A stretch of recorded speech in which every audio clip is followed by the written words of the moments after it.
Today we are digging into technology. I am going to show you how you can use the tool ChatGPT to make your life easier as a homeschooler. Hi everyone, I'm Pam Barnhill and I have helped thousands of homeschoolers create doable systems, beat burnout, and bring more joy to their homeschool day. Welcome, welcome. Okay, so some of you may be cringing. You're like, oh, that ChatGPT thing, that is really weird. AI is kind of creepy. And it is, and it makes me think of like the scene from Downton Abbey when the Dowager Countess was like, oh no, not electric lights. And so, really, it's just a technology that is quite frankly going to change our world, and it's going to change the world that our children live in. And all technology has aspects of good and bad. So quite simply, what is ChatGPT? It is a computer program. It is a language model that has been fed tons and tons of information all the way up to 2021. So it doesn't have information from 2022 to the current day. So that's something to keep in mind if you're asking it something that is a little more modern than that. You ask it questions and it can interact with you with language in a really neat way. But at the heart of it, all it is something that is processing data very, very quickly. And then it is giving you back answers based on that data. Now, there is revolutionary things about it, just the fact that it has tone, it has nuance. It almost seems like it has a personality in some ways, but it really can be just a very helpful tool. So I don't think it's something to be afraid of. And I think the question is, how can it make my life easier so that I have more time to spend with my kids? Which is basically what it all boils down to. So I'm going to be showing you today 3 different ways that you can use ChatGPT. And this, we're barely scratching the surface here of what it's going to be able to help you do. But these are 3 different things that you can use it for. I'm going to get into each one and I'm just going to show you real time how this works. So you're going to see it give me some good answers. You're going to see it give me some answers that are a little less than satisfactory. Here's a caveat, though, that I want to say about ChatGPT, and I'm going to repeat this a few different times in the other little section of the video, and that is it is not always 100% correct. It does a pretty good job most of the time. Most of the time, it does a pretty good job, but every once in a while, it just kind of makes things up. So, for example, sometimes I'll ask it, oh, find me a poem for kids about this topic, or find me a poem for kids about that topic. And it'll just like, it's almost like it can't find it and it's really sad and it doesn't want to disappoint me. So it just makes something up to tell me. So, in some situations, you really need to fact check what it's telling you. But for the vast majority of time, and you're going to see from the examples that I give in here, that it really, really does get the information right. So if something ever feels off, always double check what it's telling you, and a quick web search will do that. Okay, that's enough chatting. Let's jump into how to use this tool. Okay, so here we are in ChatGPT, and I just want to show you how to get started and the 3 ways to use it. Okay, so you're going to want to go and sign up for an account. So you go to chat.openai.com. It's absolutely free to sign up for an account. Now, with a free account, you may sometimes notice that ChatGPT works a little bit slower for you, or at high volume times of the day, it times out. You can't get in. So that's like, during the middle of the workday, it's going to be really kind of laggy and it might time out for you. But if you're on in the evening, it typically works pretty well. So you go and you sign up. When you sign up, you can use your Google account to sign up. You can just use an email address. You're going to create a password and you're going to create an account.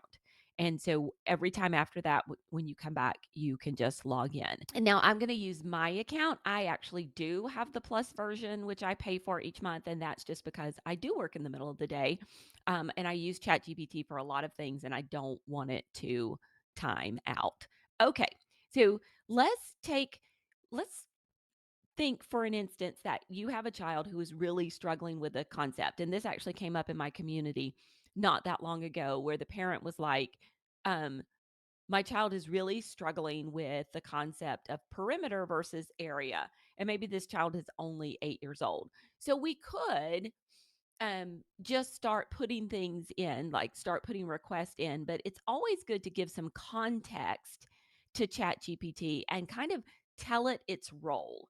So let's start off by telling it that you are an elementary school math teacher. Now, as homeschoolers, sometimes telling it it's an elementary school teacher does not give you great homeschooling results. So, if you're trying to do some activities that are just for homeschooling, sometimes it's better to say you're a homeschooling mom.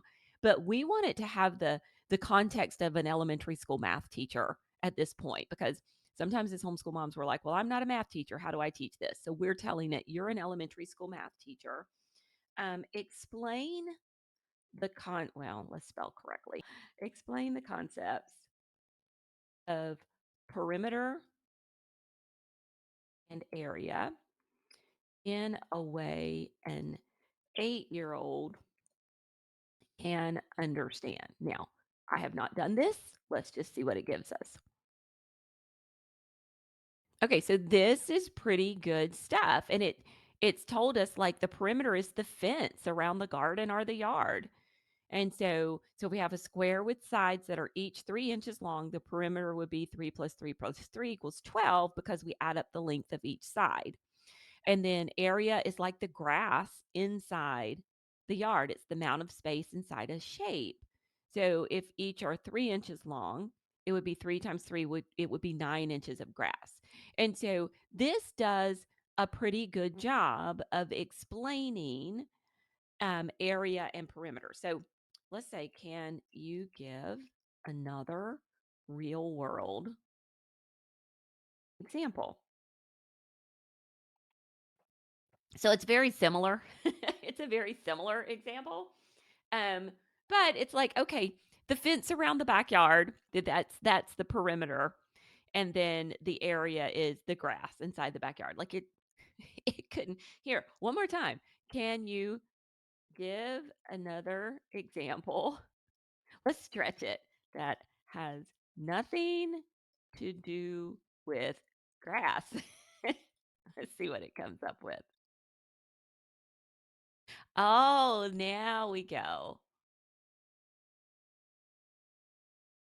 All right, so this is a great example. So now we have a rectangular tablecloth and we want to decorate it with some colored squares. So how many squares would we need to cover the whole tablecloth and how much ribbon to go around the edges?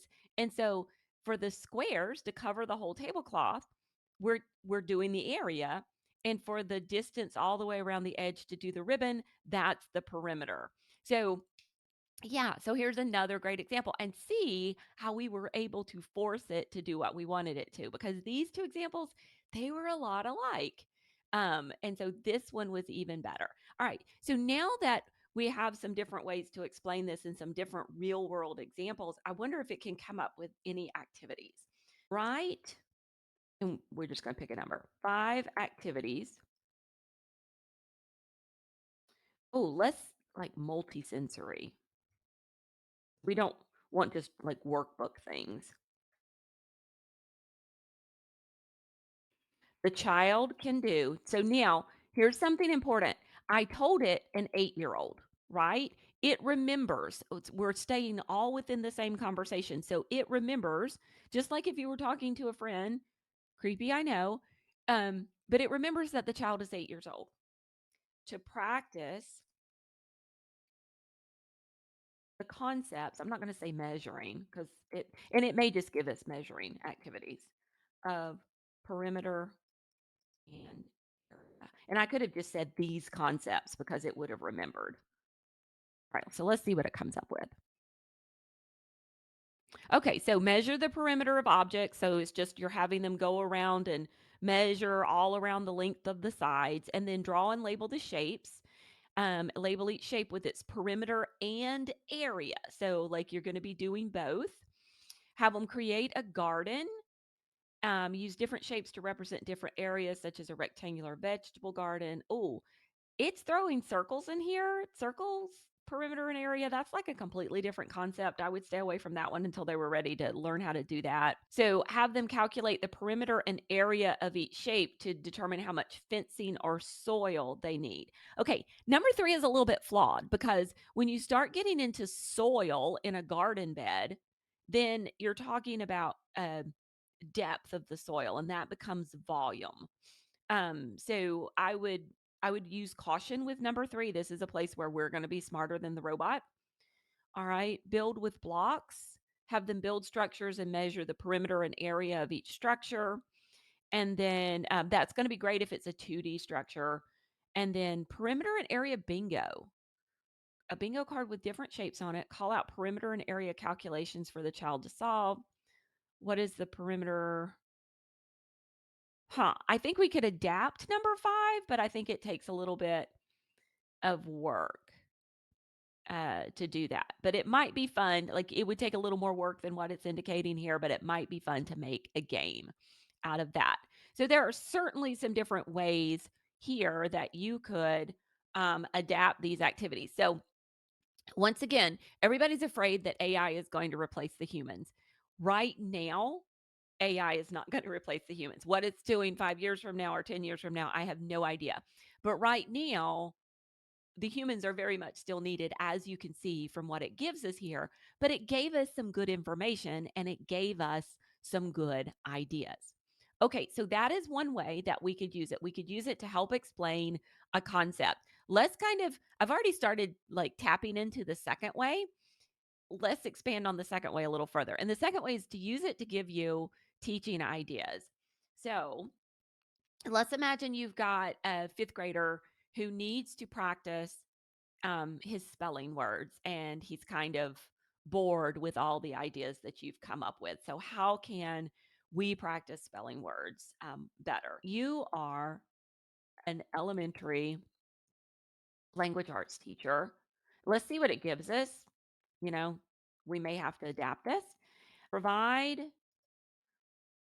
10 ways that a fifth grader can practice his spelling words. Let's just see what we get.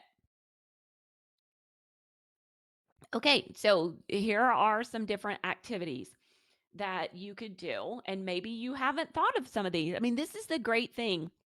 We are all about reducing decision fatigue.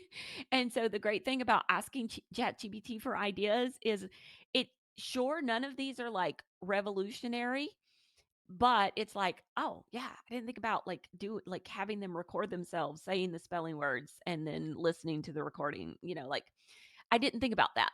So, that's it's an as an idea generator, it's, "Well, I could have thought about that. I am smarter than the robot," but you just didn't in the moment, and you're tired. You're a tired homeschool mom, so let it, like, generate some of the ideas and go, "Oh, yeah," or, "Oh, yeah, we even did that one time, and I forgot we did it." Okay, let's make these ideas more, or how about make some new ideas, more ideas. Make them multi-sensory. Okay, so now we get magnetic letters, shaving cream, colored markers or highlighters to highlight different part of the words such as vowels, consonants, and suffixes. So if you're using a phonetic spelling list, having them go through and highlight some of the um, phonemes and stuff like that. Some of your kids might like to draw a picture to represent each word and label it with the word. Play Doh, letter beads, using American Sign Language, write the words in different textures.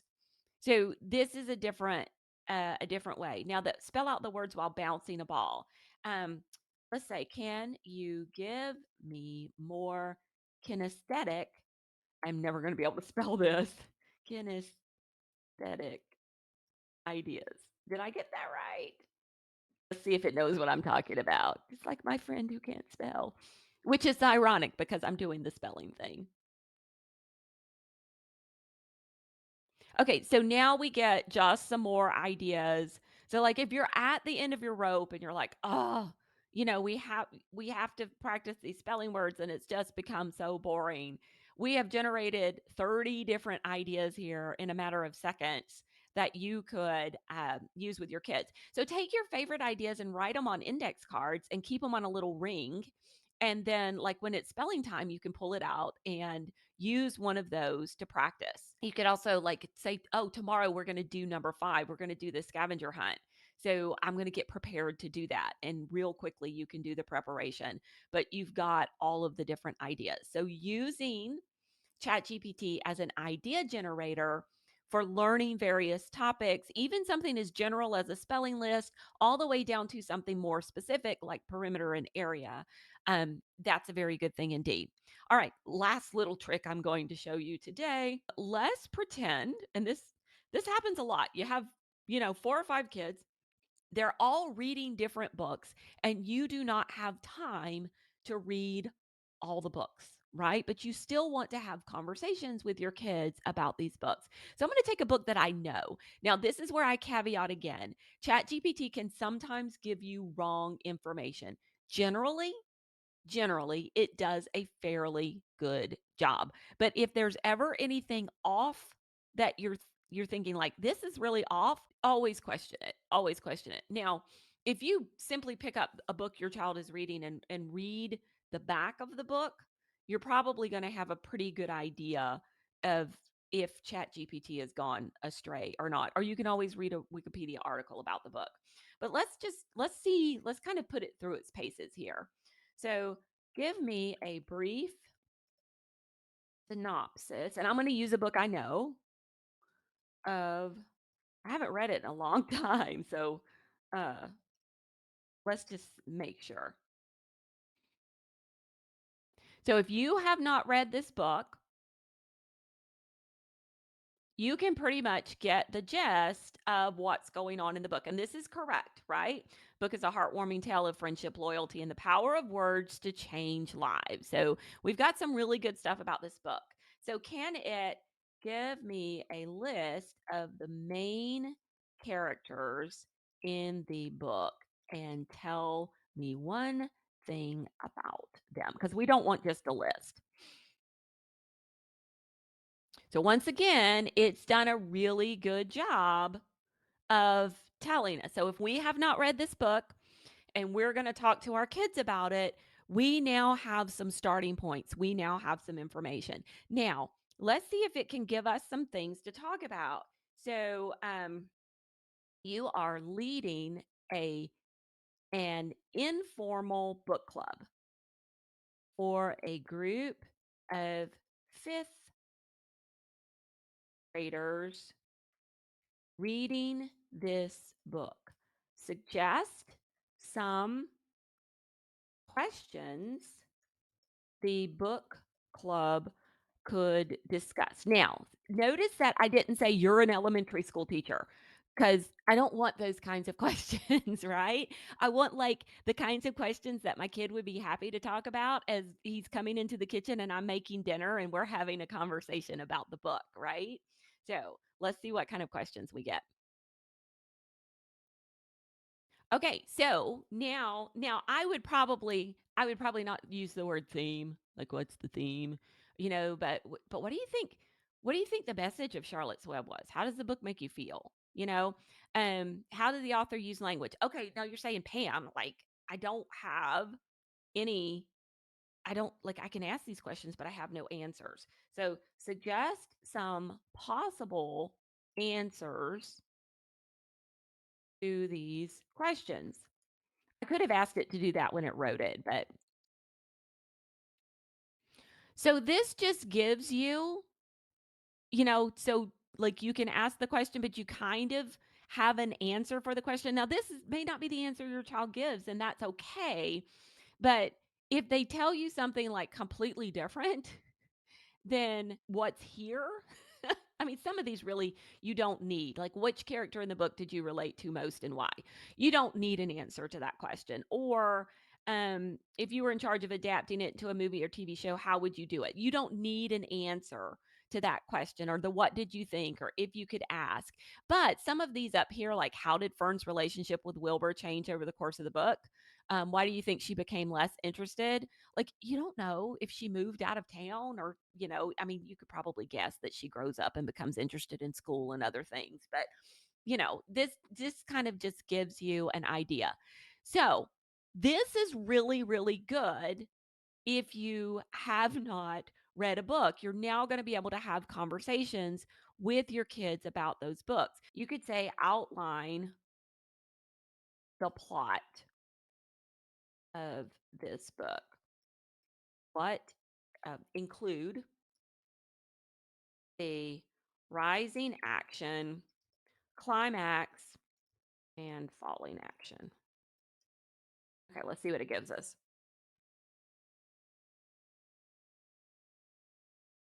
And so it gives us a bullet list of the plot of the book. If you really wanted to know, you could say what messages? What were the messages that Charlotte wrote? So if you just forgot.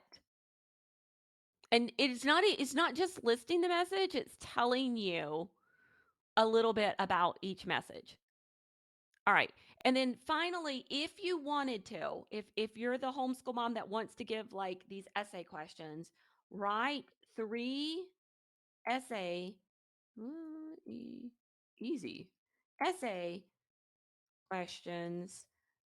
The fifth grader, we're going to remind her, the chat GPT, that this is the fifth grader. Um,